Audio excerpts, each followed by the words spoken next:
The Nature of Predators, Part 55, by Space Paladin 15. Memory Transcription Subject, Captain Calsum, Krakatoa Alliance Command. Date, Standardized Human Time, October 18, 2136. Darkness had fallen over the reserve when I peeked out from the tent. Sleep had instilled new energy in my veins. There was a slim hope of escaping Earth if we could keep away from human search parties. Our posse needed to figure out our next move and how to transport the Predator Kid without harming it. A muffled whine echoed from behind me. I twisted around to see Origin, bound in tight rope from head to toe. It must have woken before me and been struggling to break free. Several layers of tape had been slapped over its mouth, wasting medical gauze.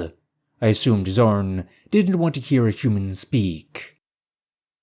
Swallowing my nerves, I approached it. Shh, it's okay. I'm going to have to rip the tape off. Close your eyes.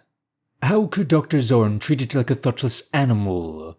Predators or not, humans were feeling sapiens.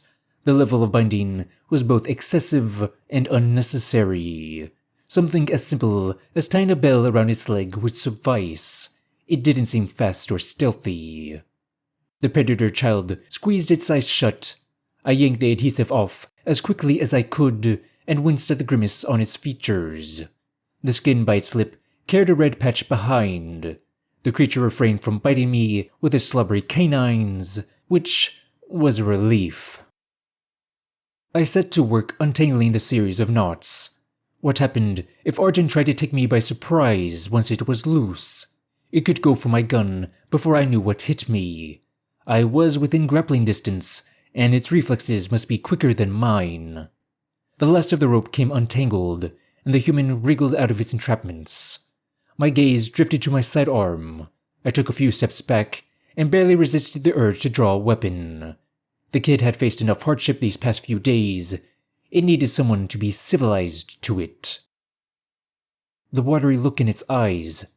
The poor thing is terrified. There's no question these wretches have feelings. I'm sorry that they did that to you, Origin. Are you okay? I asked gently. It sniffled. The only reason you're not killing me is because you think they'll trade resources for me. I heard how you talked about me. That stopped Zarn and Jala from shooting you, didn't it? I would have let you go. Trust me, I want to get you back to your family safely. That's bullshit. Those two aliens are evil. If you want me released, then help me get out of here. I was beginning to regret taking the tape off this thing's mouth. That combative shouting wasn't helping anyone. It needed to keep its voice down, or Zarn would realize I was trying to console a human. However, expecting an aggressive predator to keep its head was a bit overambitious. Holding this child to Krakatoa sensibility standards would be unfair. I need the doctor cooperating. My feathers puffed out with irritation. My friend with the bandages will die without him. He's a good person, smart, witty. The predator bared its teeth. None of you are good people. You killed millions indiscriminately and you liked it. You don't know what you're talking about. I had to choose between hundreds of civilizations and yours. It was a terrible decision, but a necessity for the continuance of life. Every step of the way, I tried to minimize human suffering.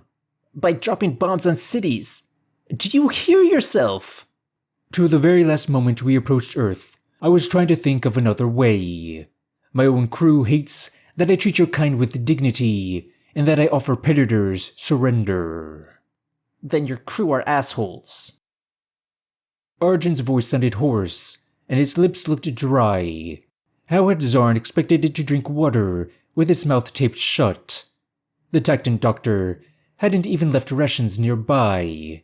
It probably would make that hateful expert giddy if it died of dehydration. I fished through my own rations, making sure never to turn my back on the human. It would be foolish to leave myself vulnerable to pouncing or strangulation. The child watched with interest as I procure a canteen. It gulped down a bit more than I'd like before handing the canister back. Jala is the other Krakatoa you saw. Her brain doesn't feel empathy or fear, I said. She can't help that she's vicious any more than you can. In fact, Arjun is much more capable of compassion.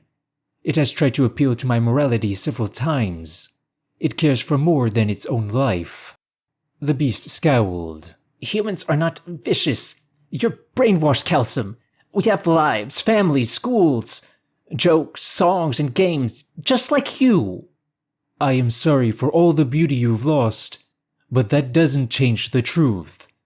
Tell me that you can't see humans killing or enslaving weaker cultures. That you wouldn't happily take our worlds away and reduce us to playthings. What? That's not our plan. We would never do that. Yet you've done these things to your own kind, and we are alien, not human. You'll build your empire off our backs one way or another. It's in your DNA, passed from your ancestors to little ones like you. That, your growth, is the threat. Arjun clenched its fists in indignation, but was distracted by its stomach growling. Racking my brain, I tried to recall what Noah shared about human needs. The speaker claimed that their diet was primarily vegetation, and that they could live without meat. That meant this adolescent could consume our food without issue. My talons retrieved a slab of dried tree bark.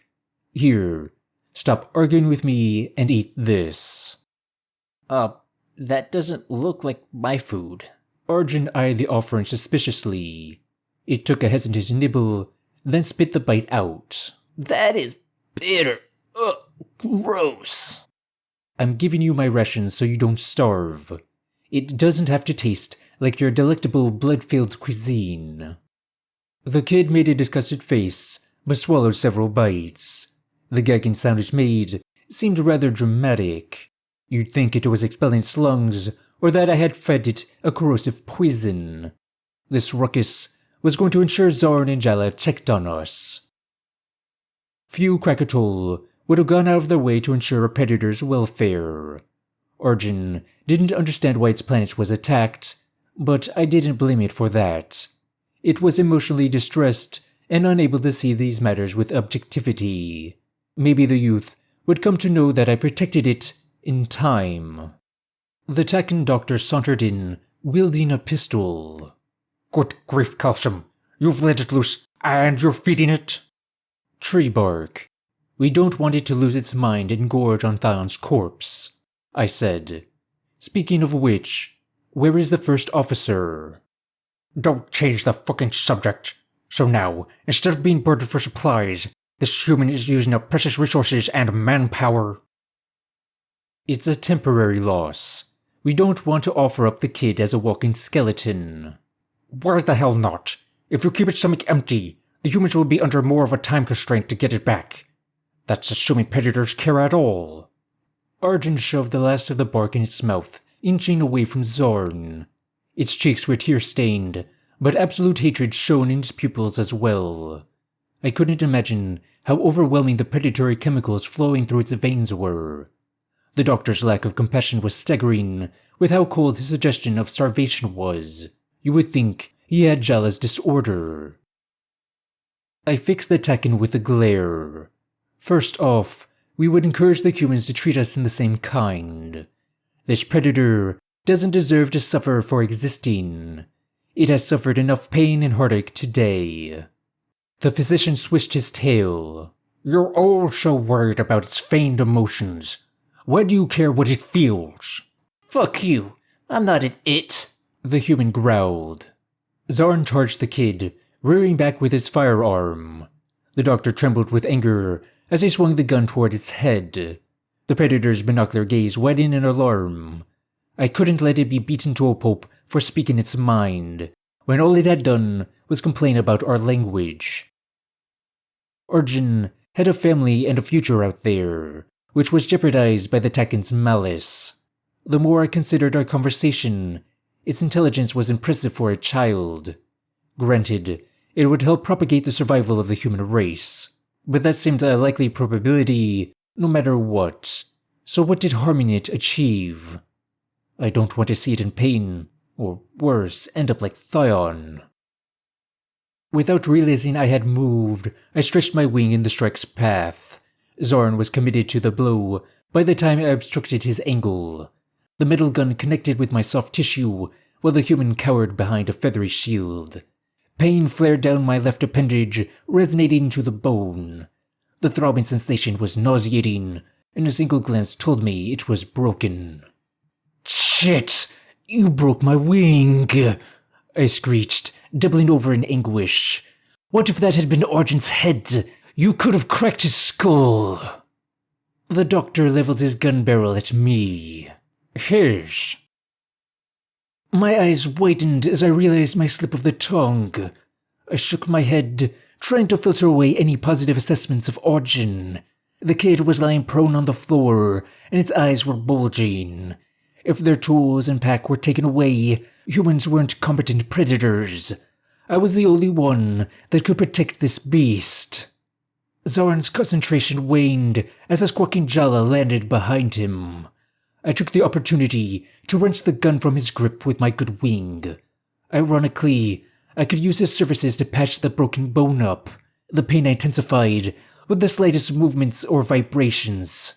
The Tekken hadn't even flinched at assaulting me. I brandished the firearm awkwardly. Mutiny is punishable by death unless the captain is deemed unfit for command. Why shouldn't I carry out your sentence? Calcium, put the gun down. The doctor stammered. You're being unreasonable. I am unreasonable. Then what on Ishtal do I call you?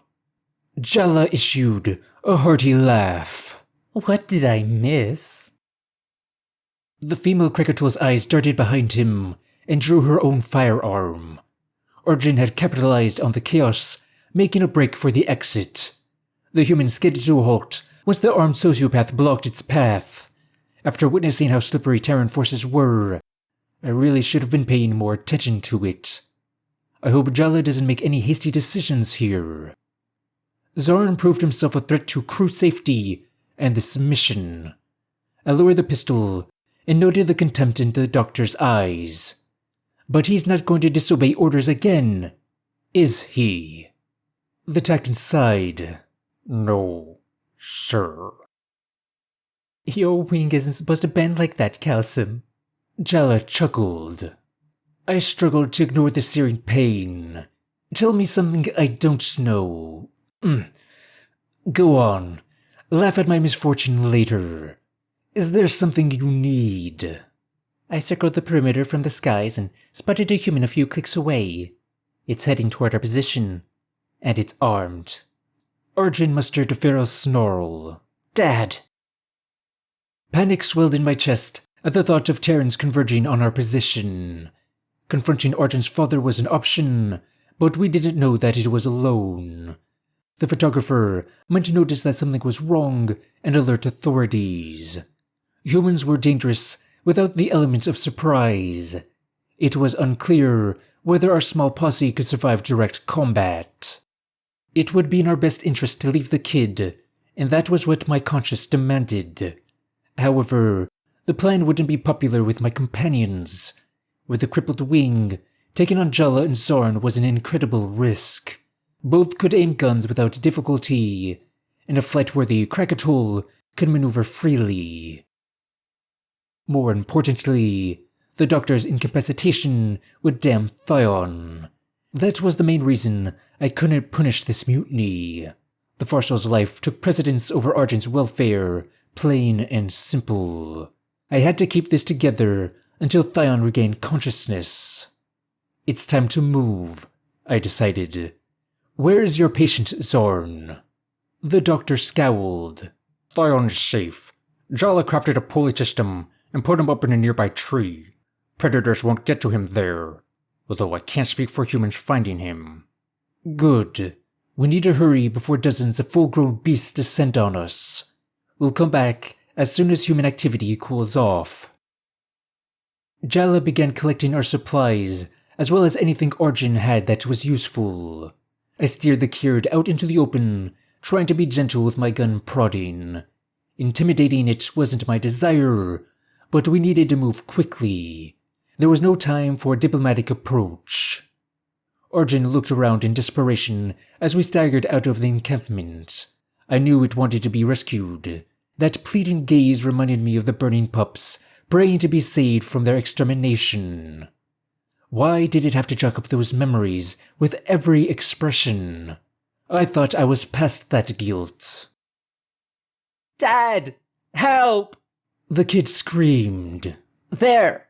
I clapped my good wing over its mouth. You idiot! Are you trying to get yourself killed? Zorn passed me a roll of medical gauze, a conceited glint in his eyes. I could hear the words, "Told you so," from the smug doctor. He scowled at the human, tracing a toe over his own throat slowly. The child swallowed, and I suppose it understood the gesture.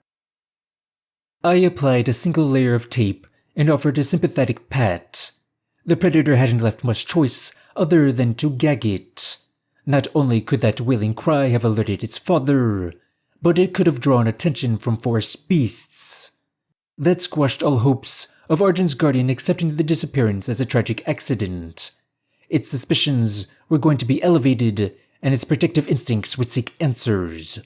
Our entourage was about to find out exactly how good humans were at tracking.